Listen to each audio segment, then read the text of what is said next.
Lakini mkataba huu lengo lake ni kuishi pamoja kwa wema na upendo. Mkataba huu wa ndoa lengo lake ni kuishi pamoja kwa wema na upendo kwa kufuata kanuni na taratibu za Kiislamu. Katika mkataba huu wa ndoa, ukikosekana wema, ukikosekana upendo, huu mkataba lazima uvunjike.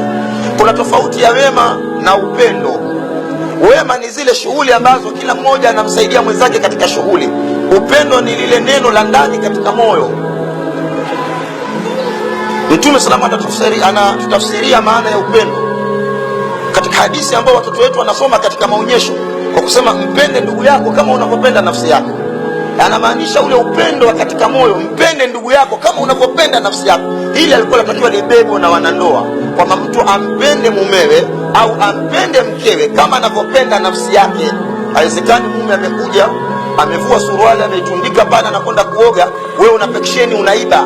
Lile neno upendo litakuwa halipo.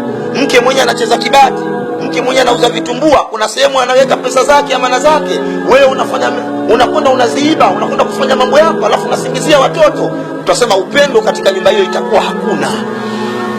Na haya yanafanyika katika maisha yetu ya ndoa.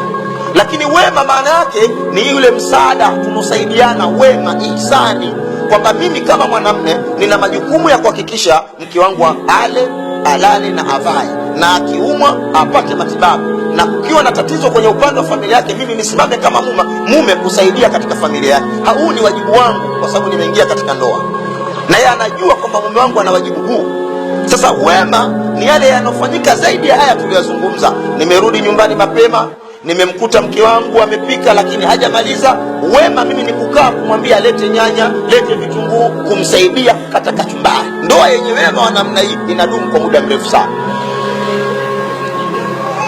Sisi wanaume tuna kawaida ya kuzoea kwamba kupelekewa maji chooni ni wema anakufanyia mkeo, na wewe kugeuza wema huo, na wewe sema mke wangu nimekupelekea maji chooni, utaoga sasa hivi. Ndoa hii itadumu kwa muda mrefu. Ndio tunaambiwa ndoa ni ile kuishi kwa wema na upendo. Kama yeye anatandika kitanda, na wewe unastahili kutandika kitanda, na wewe unastahili kufagia chumba chako, na wewe unastahili kumpelekea maji mkeo chooni. Ni katika kufanyia na wema. Sasa ndoa zenye wema wa namna hii, ndoa hizi zitadumu kama ndoa za wazee wetu. Ndugu zangu katika imani, kwa hiyo wema na upendo. Hebu jalia uko na mkeo katika nyumba ya kupanga. Nyumba zetu hizi za kupanga, kuna nyumba za kupanga aina kama 3. Kuna nyumba ya kupanga mtu mmoja anapangisha nyumba peke yake nzima, na kuna nyumba ya kupanga tunapangisha watu wawili pande mbili tofauti, huku mtu ana upande wake na huku ana upande wake. Hizi ni nyumba nzuri kwa maisha yetu ya Kiislamu, lakini nyumba zenye gharama za hali ya juu kwa sababu pesa yake ni kubwa. Lakini kuna nyumba aina ya 3 ya kupanga, ni nyumba tunaziita nyumba changanyikeni. Nyumba moja ina vyumba 8, vyumba 9, kila mtu kachukua chumba chake, 10,000, 15,000. Hizi ndio 90% tunaishi katika nyumba hizi za kupanga. Hebu jalia unaishi katika nyumba hii namba 3 changanyikeni, alafu wewe unatoka uwani unafua nguo za mkeo, kanga na kadhalika na kadhalika, alafu unaosha vyombo. Ile jamii ya pale ndani ambayo ni nyumba yenye familia ya watu 8, 6, watapokeaje message ya wewe kuosha vyombo? Huyu katawaliwa na mke, vijana anasema bushoki. Sasa ndio unapata picha kubwa ya jamii yetu ya Kiislamu, kwamba kumbe liko tatizo katika maisha yetu ya Kiislamu kubwa.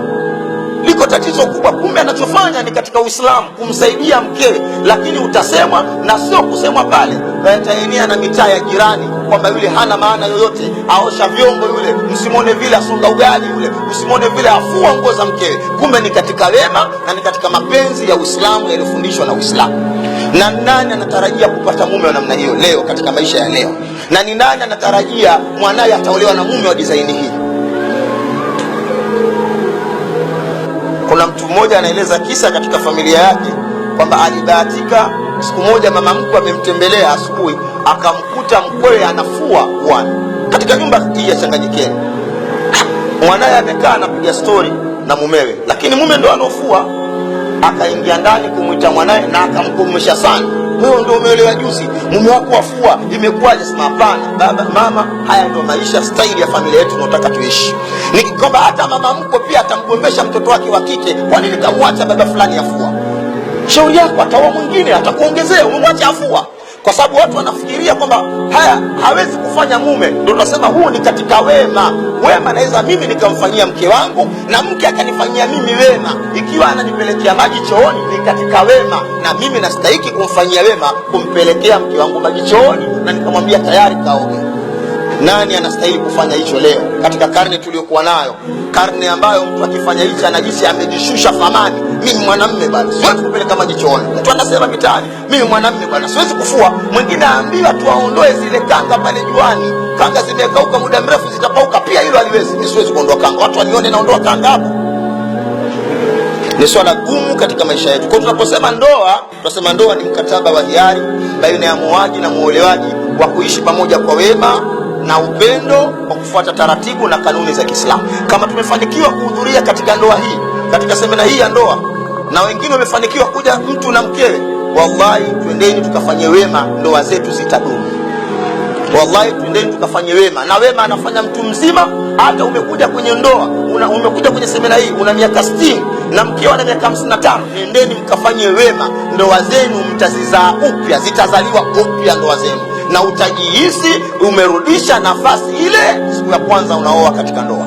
Kuna kazi ya kuwasaidia wake zetu, wanafanya kazi kubwa kina mama. Saa nyingine mama anaosha vyombo, mama huyo ana mtoto ataka kunyonya, mama huyo ana mtoto ataka kufuliwa nguo, mama huyo ana vikorokoro kibao, na muda huu wa Jumapili uende kazini. Kuna haja gani ukakae maskani? Hebu kubaki pale usaidiane naye yale mambo ya kimsingi ya nyumbani. Ukiona haya mambo yamekwisha, anaweza kufanya nyingine, toka sasa ukafanya. Hakuna anaweza kufanya hivyo, na atarudi na atahimiza chakula cha mchana. Kwa nini kimechelewa? Bila kumjua mke alikuwa na majukumu mengi kupitia mtoto na mengine. Yeye atahimiza chakula kimechelewa, mambo gani? Mimi nitakuongezea mke bwana. Yani silaha kubwa tuliokuwa nao ni silaha ya kumwambia nitakuongezea mke. Hii ni silaha kubwa, lakini wangepatikana kina mama wa Kiislamu wangemwambia ongeza, wala hawezi kuongeza. Wewe mwambie ongeza, wewe kwani kama kitisho fulani. Sasa ni jambo kubwa sana hili.